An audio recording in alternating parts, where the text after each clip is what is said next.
In this video, we're going to wrap up our coverage of Linux with some odds and ends.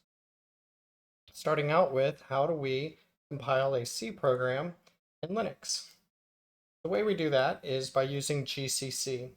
GCC takes C source code and changes it into a binary executable. It uses the -O so that we can designate where to put the binary executable. Looking at the example, GCC main.c, main.c being our source code, and then it will output to main.bin.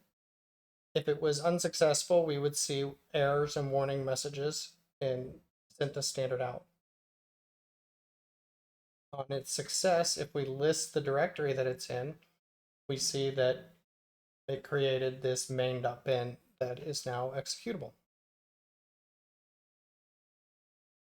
Another thing we haven't talked about with Linux are text editors. How do you edit text, especially remotely, when all you have is this terminal environment?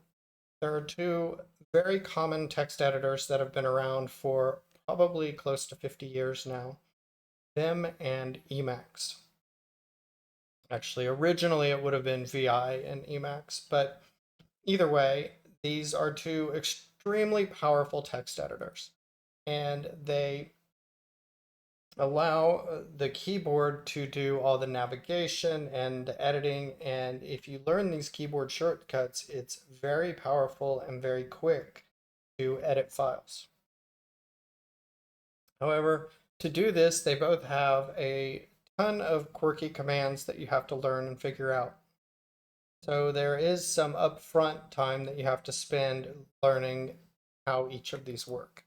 And I do suggest that you learn both of them. I've run into a number of situations where I've been on a remote machine and don't have access. I don't have access to one or the other of them. Since I usually use Emacs, and that's often the one that's not on there. I have to know the basics of Vim so that I can edit a file, for example.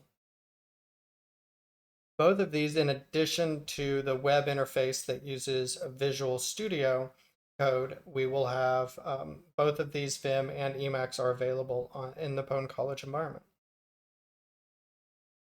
I also wanted to highlight a couple of bash tricks that will save you an immense amount of time if you work them into your normal routine when you're working in the command line environment. The first one is the up arrow. It scrolls through your history of commands that you've typed in the environment. I use this constantly. You, for example, are compiling a program like that one that we saw on the prior slide, GCC main.c, blah, blah, blah. And it could have several other things to it. Do you want to retype that in every time, or do you want to up arrow twice and hit enter and run it again? It's just too useful not to integrate that into your process. The second one is the tab. Using the tab in the environment tries to complete the command. And this has gotten smarter over the years, and it will sometimes be able to look into what the program is expecting, what fields it can take. And like if you're typing in a file name or something, and it'll complete the file name based on what's in the directory. So let's say you want to learn how to use a specific Linux command. I hear this quite a bit from new Linux people. They're like, I don't know how to do X, I don't know how to do Y, or what does this other command do, etc.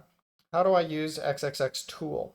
Well, the first thing I do if I don't know that is I now use the internet because there's no way to know all of them. So I will either do a general search on Google, and over the last year or so, I've gotten a lot better at using ChatGPT to answer it because although it gives sometimes a more verbose answer than I want, it often is way more direct and to the point than it will be if I try to search for it. Is my backup alternative would be Stack Overflow, and my very last alternative are the man pages. And you will hear, especially old school programmers say, go look at the man pages. And while they're there and they're available in the environment, especially if for some reason you don't have a browser available, they haven't been modernized at all. And I often find that they aren't nearly that useful. But basically, if you learn one thing in this course outside of just programming in C and solving problems, it would be I want your first thought to be when you don't know something, not, oh, I don't know it, but oh, let me go look that up. So if you want more Linux skills or you aren't comfortable with Linux at all and you want to go beyond what I've covered in these few slides, you can check out the grow your command line capabilities at the first website, and then there are more challenges available related to on over the wire that have games you can play basically similar to what we'll be doing in the Pwn College environment where you can learn more about Linux. And then last, if you want to run Linux locally, but you don't want to go to the full step of running a complete VM, in Windows, you can get WSL set up, Windows Subsystem for Linux. It's great. It's what I use 90% of the time.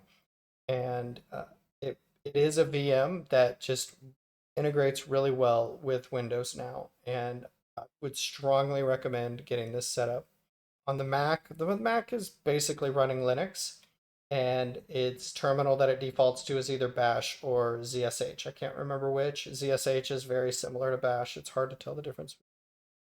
These are ways that you can play around in the terminal command line environment on your local system and get to know it better. If you want to set up Windows or WSL on Windows, we have a video that was created by one of the UGTAs covering how to do that. And that's it for this video.